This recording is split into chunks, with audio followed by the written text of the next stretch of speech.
akademisnya asimilasi budaya. Bagaimana sebuah umat dipaksa untuk mengaplikasikan budaya orang asing supaya menjadi hancur budayanya.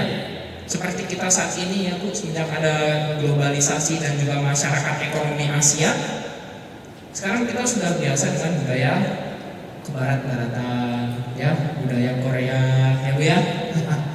Ya, ini merupakan salah satu bentuk budaya yang sudah dilarutkan dengan budaya orang-orang asing. Saya nggak mau ngomong orang-orang barat Bu, karena yang orang-orang timur juga seperti itu juga. Ya. Kemudian yang keempat yang paling jelas adalah pemurtadan.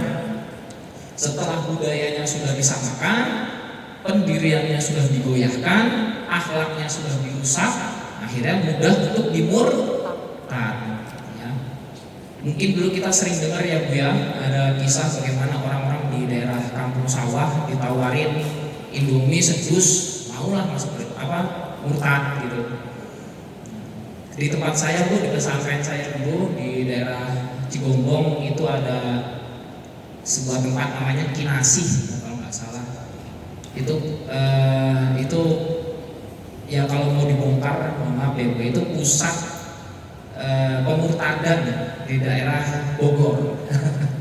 Seperti itulah ya. Saya tidak mau masih tahu murtadnya ke agama mana. Pokoknya pusatnya di situ, di Kinasih gitu. Dekat lagi sama pesantren saya.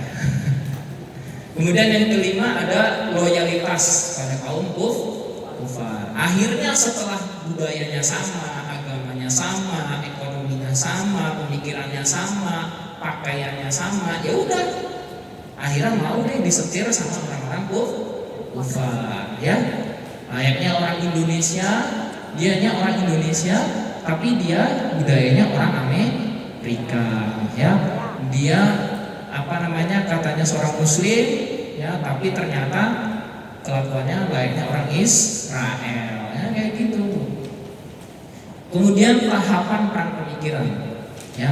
Jadi tahapan perang pemikiran menurut ulama muslim, salah satunya Dr. Fatiakan, ulama asal Beirut, Libanon, mengatakan bahwa dalam bukunya Al-Mutasaqqituna fi Sabilil Dakwah atau mereka yang berguguran di jalan dakwah, bab mengenai umatul jahiliyah atau umat-umat jahiliyah, mengatakan bahwa perang pemikiran itu dibagi menjadi 3 tahap. Yang pertama sebelum keruntuhan Islam, di mana Islam ini masih dalam satu pemerintahan, masih dalam satu peraturan, masih dalam satu wilayah kekuasaan. Nah, caranya bagaimana? Didatangkan orang-orang orientalis. Orang-orang orientalis ini biasanya orang-orang munafik Bang ya. Kalau di Indonesia seperti Snok Horgonge yang sejarawan asal Belanda yang pura-pura masuk Islam, kemudian mempelajari budaya Islam di Samudra Pasai, Aceh, kemudian menyebabkan perang saudara di Aceh, ya, sehingga terjadinya menjadi titik awal keruntuhan dari kerajaan Samudra Pasai. Seperti itu disebut dengan orang-orang orientalis. Jadi cara musuh Islam menghancurkan kita ketika kita masih kuat, ya mereka ikut bareng kita duduk belajar, bahkan lebih rajin belajarnya dibandingkan kita, lebih cerdas. Kalau kita orang muslim baca Quran misalkan sehari setengah juz, dia sehari mungkin bisa sampai 5 juz sama terjemahnya. Orang-orang ini disebut orang orientalis. Kemudian ya jelas ada gerakan kristenisasi. Dan terakhir yang ketiga adalah sekularisasi. Sekularisasi ini maksudnya bagaimana supaya masyarakat memiliki pemikiran bahwa agama ya di masjid, agama pakai peci ya di masjid, jilbab ya kalau lagi pengen sholat, ya. Di luar itu ya nggak usah agama-agamaan. Itu sebelum keruntuhan Islam. Dan saat penjajahan Barat, ketika umat Islam sudah mulai lemah ya secara ekonomi, secara sosiologi dan juga secara pertahanan negara, akhirnya dijajah oleh Barat ya. Akhirnya yang masuk apa? Propaganda.